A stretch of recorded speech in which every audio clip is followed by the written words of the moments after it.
Have you ever been watching something and caught yourself laughing? Then it hit you faster than a right hand from Floyd Mayweather? Should I be offended? Or was that funny? No, that's the entire movie. So today we take a trip to Malibus. What is poppin', boys and girls? Appreciate you pulling up. We got a lot to unpack today. It's Prof here. I was taking a break on my suffering from The Idol, and Malibu's Most Wanted popped up in my recommended, and I just have to talk about it because it was made in 2003. And it shows. Oh, and trust, it leaves plenty of groups open to be offended. Hola. And if you thought that went too far, this probably isn't the video for you. It's a parody of the movie 8 Mile, and if you haven't seen 8 Mile... Give me your read! Why are you being like this? Give me your... I would just be salivating at the chance to see if Twitter just got like a sniff of this in 2023. So even though I think Jamie Kennedy's performance is criminally underrated, and this movie gives me stitches, if you think I'm not gonna nitpick it, you must be new here. And if you're new here, spoilers. Hands up, ready, I need all that. Ready, throw it in the bag. I need all that. So Brad's dad Bill is running for California state senator, which is obviously a big deal. But honestly, if Brad showed up like this to his dad's press conference in 2023... Yo, what's up, y'all? This is B-Rad G kicking up from Booth. Representing! Hi, Pops, it's me, B-Rad. I wouldn't be surprised if Bill won by a fucking landslide. So B-Rad wants to help with his dad campaign, and everybody is like, no. So they settle on letting him make signs for the campaign at the Women's Organization of California. Which, if I were a betting man, which y'all know I am, I would say that this is gonna end up in disaster. You need to keep your pimp hands strong. Bruh, the drip. Fast forward a little bit, the family's in therapy, and we get a couple quick bars from B-Rad. Shrink, blinkety blink. Try to make me think. Want to go to my sink and vomit. Clean it up with comment. They're like, what the fuck are you talking about, son? What is poppin'? Pardon the interruption. It's Editor Prof here. Like the first 2 minutes of the audio were bugged out, so I just had to re-record the intro. So we're gonna do a quick location change. Try not to be alarmed. Enjoy the rest of the video. Okay, bye. And he refuses to go by his name. It's my slave name, alright? Which I'm not gonna explain why that could be problematic. So we get a quick speed run through B-Rad's life, up to date, like how we got into hip hop and his bar mitzvah, which is probably the most lit scene in the movie. What's the theme of your bar mitzvah? Star Wars? Baseball? Superheroes? So PP, bitch! And meanwhile, Bill's campaign crew is in total chaos control oh shit mode. So they come up with this genius plan to hire actors to kidnap B-Rad and scare him into being, Hold the phone, buddy. Let me get this straight. You want us to take this kid and scare him into acting like a little white boy again? Sounds kind of fucked up when you say it out loud, doesn't it? Like, it might just scare the black out of him. Excuse me? That's what I said. So anyway, we meet our stick-up guys, Q-Tip and Milk Dud. They hate all the stereotypical roles they keep getting and went to some of the most renowned acting schools in the world, but keep getting hired for roles that they don't want to do. But hey, gotta pay the bills, know what I mean? You know what I mean? By the way, Taye Diggs and Anthony Anderson are some of the best parts of the movie. I only know one person who actually lives in the ghetto, Bloodbath's cousin, Chandra. Oh, by the way, those are their gangster names. This one's Bloodbath and this one's Tree. Got it? Good. Moving on. So they decide to run by their idea by Sandra, and she, Well, that's the stupidest thing I ever heard. But they offer her 10%, and she's in. So they begin preparing for the roles, which is hilarious. Damn it. Find your core character, Sean. Yeah, I'm having trouble finding this one, man. Hey, think Tupac. All right, you try it again. Just stay with me. I see it. So then it's time to set up B-Rad. Chandra pretends to be all in for B-Rad and tells him that she even knows Dr. Dre and will introduce him to help him promote his new mixtape, which is called Malibute. Malibute? Malibute? Yep, but B-Rad has no common sense and just takes her to go meet Dr. Dre. Him. He looked like a fucking pixie stick. You can obviously tell how Chandra feels about B-Rad right from the jump. She talks to him a little more, and B-Rad has her laughing and shit. Okay, I see you, B-Rad. Okay, boy. Kidnapped B-Rad, and he had a full keyboard in 2003. Wow. I mean, that doesn't sound amazing now, but I'm telling you, this was monumental in 2003. I am making myself sound old. Holy shit. Anyways, he has this full keyboard phone and only texts one person for some reason. Doesn't call 911.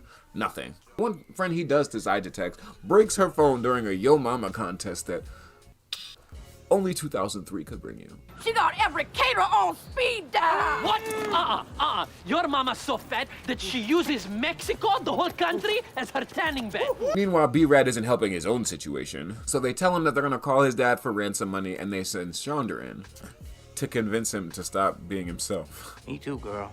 I feel you. I'm talking about you. Me?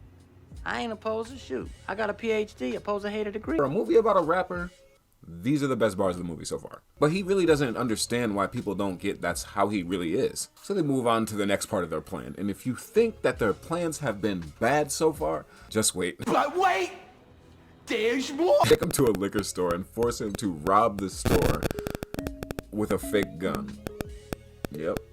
That's it. So B-Rad goes into the store to face his impending doom. So while Bloodbath and Tree are just congratulating themselves, high-fiving each other and circle jerking, Pause. I really can't believe that. Oh, those improv classes are really paying off. Oh, they really are, man. When you said this is no picnic, You're a bitch, shining I light. screamed on the inside like one. they both forget that neither one of them paid the store owner to be in on the robbery. Remember when I said it couldn't get worse? By the way, Gibbons did say, If you two screw up and a single hair is touched on Bradley's overprivileged head, I will see to it personally that you two do some serious time. maybe they should do something like actors do, improvise. By the way, was that too long? I've been working on my... Dramatic. Is he all right? Clearly they've been improvising the whole time because none of this shit seemed planned out at all. Damn, did I just censor myself? Yikes. Because I swear I thought I just heard. Those improv classes are really paying off. Oh, they really are. But whatever, they leave him on his own to rob a store with a fake gun. What could go wrong? Luckily, B-Rad has an emergency stash of cash, and I say luckily because... Because if you would try to jack me, fool, I was gonna have to lay you out with this. And with this. And with that. Boy came out the trap door like Narnia, what the fuck? How dumb would you feel getting your robbery fooled by this innocent child with a double barrel? He can't even fucking hold it, look at him. So Bloodbath and Tree have pretty much had enough with B-Rad. What you mean, be real? You know what I mean, be right. Okay, fellas, look. I'm really sorry, okay? I don't mean to offend you. You know, I don't mean to front or act like a thug. I'm sorry. You buying it? Oh, no, I can't tell. Me neither. Let's give him the test. Because black people apparently can't be quiet in movies, which I find to be completely, unequivocally accurate. I can never shut the fuck up during a movie. So it's even better that the black people in the back are like, hey yo, shut the fuck up. He gonna kill you! So the next part of the plan is to try and make B-Rad uncomfortable and ruin his dreams of being a rapper. And it doesn't go as planned because when they get there, they try to press him and B-Rad says it for himself. How you feeling now, Malibu? Like I'm home. Chandra happens to be there and B-Rad gets caught between her and her aggressive ass boyfriend Tech. Let me go. Hey, dude. Didn't your mom ever tell you how to treat a lady? That's not nice.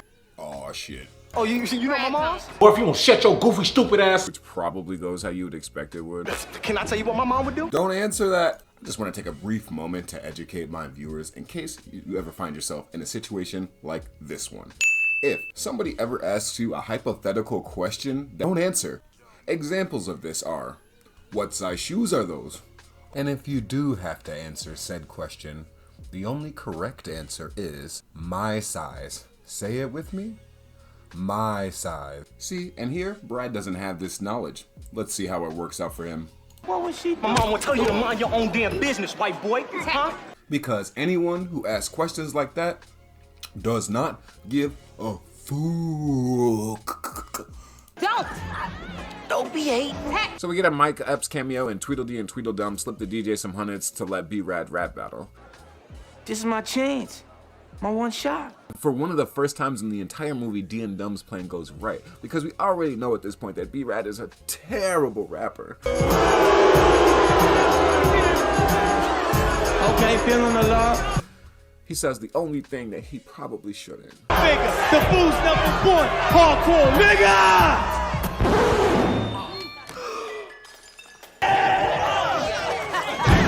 So he gets thrown out of the club into the trash. Wait, why is there so much Wonder Bread in the trash? Whatever, doesn't matter. Back at the club, Chandra's ex, Tech, gets into it with another gang member. The white boy up there hitting your lady, you know, she digging it, she loving what's going on and this and that, right? You know what I was kind of thinking, just a little bit to myself? I was thinking maybe I'd go next. Oh, shit. Here we go again. Anyways, Tech gets all jealous and starts looking for B-Rad. We'll get to that later. So B-Rad falls asleep and we get a Snoop Dogg cameo. Yo, I'm Ronnie Rizak, represent that. But at least he tells B-Rad how it is. And if I work hard, I can be the biggest rapper that ever was? Rapper? Hell no, you stink. Don't be hating. I'd rather eat garbage than listen to your tired-ass rhymes. And B-Rad overhears Bloodbath on the phone with Gibbons talking about staging a drive-by. Now, B-Rad knows that this is fake. So B-Rad the monster is unleashed. No, for real. You feeling froggy? Then leave. So Tech and Terry Crews come to kidnap B-Rad for serious this time. It's so funny to watch Bloodbath and Tree turn instantly back into PJ and Sean right when Terry Crews and Tech confront them. Ain't he down? Yeah, Bloodbath, he down. He down as they come, fool. Oh my God! Oh, it's a Jack! Jack! It's a Jack! But since B-Rad still thinks this is fake, he has absolutely no chill button. Oh, you that weak fuck from the club. So after D and Dumb spill the beans about their plan to Tech, he calls the campaign team for ransom for real. What, you think your actors is this good? Help us. I am so scared. Even Tech looks disappointed, like, bruh. And they actually want to trade Brad's life for votes. The image. Bill weeping over Brad's open casket.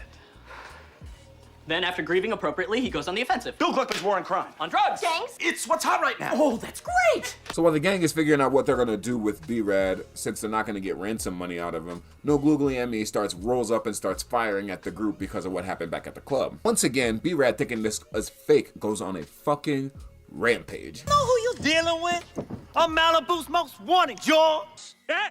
He said it. He said it. So Tech and Terry Crews thank B-Rad by letting him join the gang. Only way out now is in a box. Nothing to read into there. In a box? In a box. So while B-Rad was trying to get some highlight clips for his montage, there were actual cameras recording him, and he ends up on the news. If you have any information on the whereabouts of this man, call our KTLA hotline at 800-1-SNITCH. Somehow it doesn't come out that he is the incumbent senator's son. They kind of just gloss over that because there's no way that Brad already hasn't fucked his dad's chances of ever being in the Senate. Anyway, his friends go and get whatever weapons they can find and head down to South Central to try and save him. They use the OnStar to track him, the only reason why they know where he is. And of course, Haji has to come with something super OD. Oh my God! Hey! Where'd you get all that? Yeah, Christmas present from Uncle Ahmet.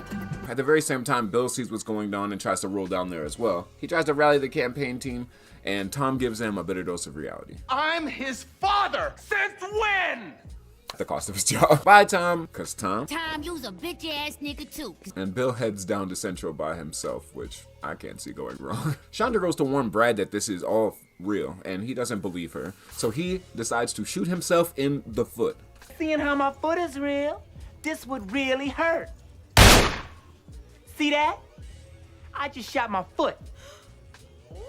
Literally. Not out the window, or the floor, or outside. Your own foot. During all the understandable confusion, Tech's jealous side comes out again. Tech, I swear it is not what it looks like. Don't you lie to me. That was always my line to you, and it always was what it looked like. Valid. He points the gun at B-Rad, and Bill just crashes through the damn wall. You okay? Not really. And unless you seriously strapped, you about to not really be okay too. So Bill tries to use one of his campaign monologues, but we're 3 out of 3 now. How do you expect this to go? Followed by his friends also crashing through the damn wall. B-Rad and his dad make up, though. Bill accepts him for who he is, and it hits him right in the feels. From here on in, I promise to be a real father to you. Talk is cheap. Prove it. I'm here, ain't I? Somehow they're still at a standoff when Haji has an RPG. Also, I don't think that's how RPGs work either, but The house blows up, everybody barely makes it out on time, of course. But I just love Tech's interaction with the police officer after the fact. You really not listening to me. Look, if this ain't rebuilt by the time moms get back, it's on you.